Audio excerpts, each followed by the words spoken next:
Jackie, hey, thank you for speaking to us about this new documentary with Nat Geo, Cult Massacre, One Day in Jonestown. Good to be with you. So tell us about getting the call from Nat Geo to participate in this documentary and how did they approach you to participate in this project? Well, I have done many interviews on Jonestown over many decades. And truthfully, I was at a point where I didn't really want to talk about it anymore. But, they were sensitive to my concerns. And,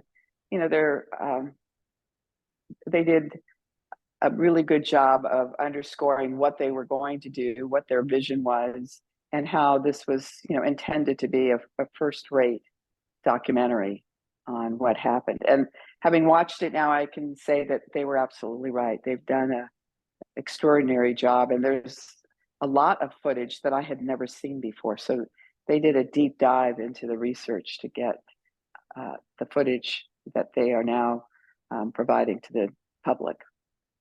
How difficult is it for you to retell and relive this story over and over again? I could imagine it is pretty difficult.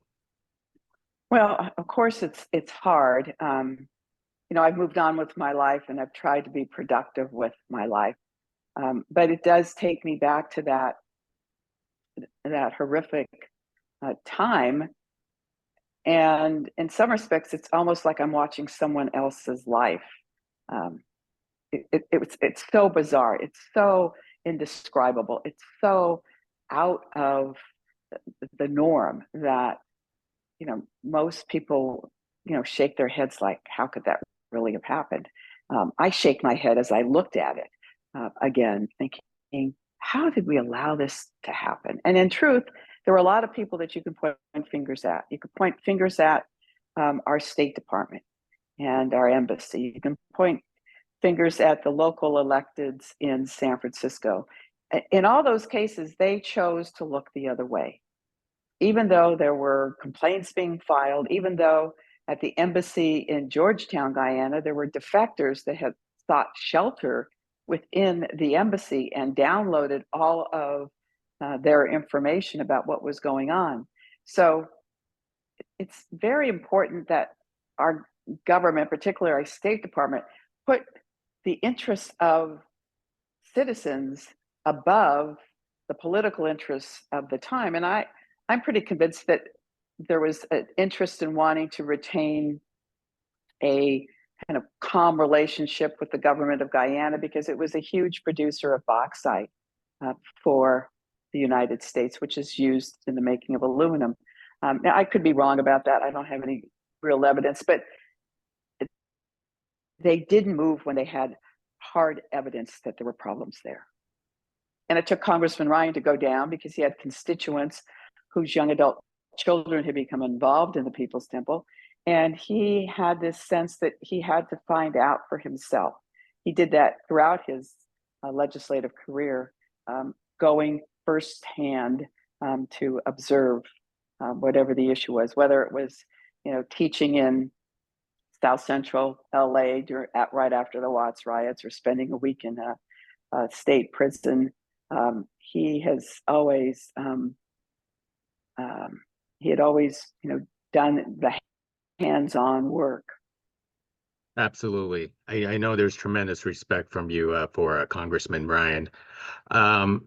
Jackie, if you could reverse time, what would you have done differently, knowing all the events that actually unfolded?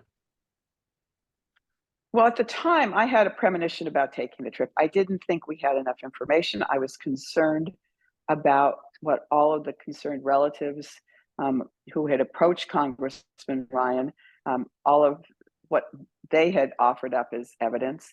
I didn't feel confident that the State Department was giving us a responsible answer. They basically said everything was great down there.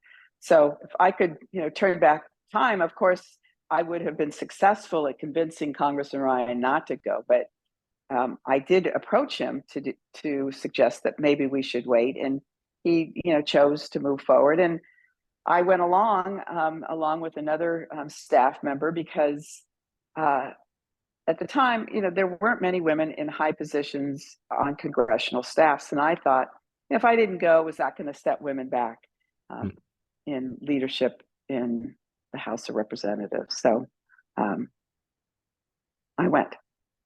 Absolutely.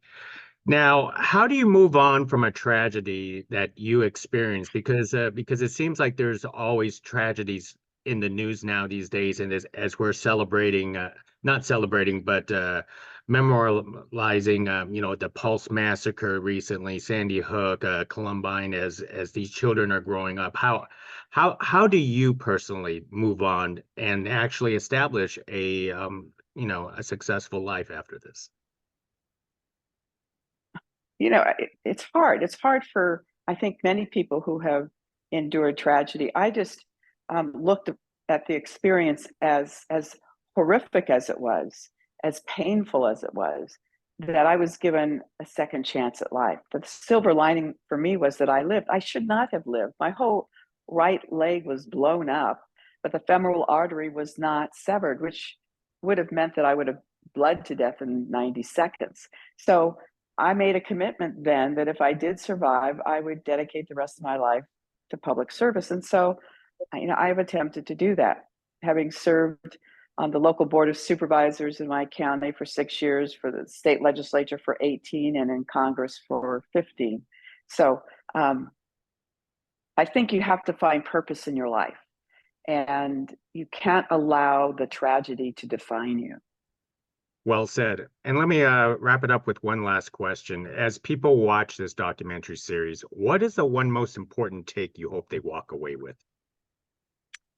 I think that cults exist in our country and around the world today, that they cloak themselves in the First Amendment protections, and people presume that they are legitimate when in fact they may not be legitimate. So if there's criminal conduct going on, if there's sexual abuse, child abuse, physical abuse, mental abuse, that's not a church, that's a cult. And they should be reported, and those institutions should be investigated. Well said, Jackie. Thank you very much for speaking to us about the documentary series Cult Massacre, One Day in Jonestown. Your public service throughout your entire career is very appreciated, and you're still continuing this public service to us. Thank you very much. Thank you.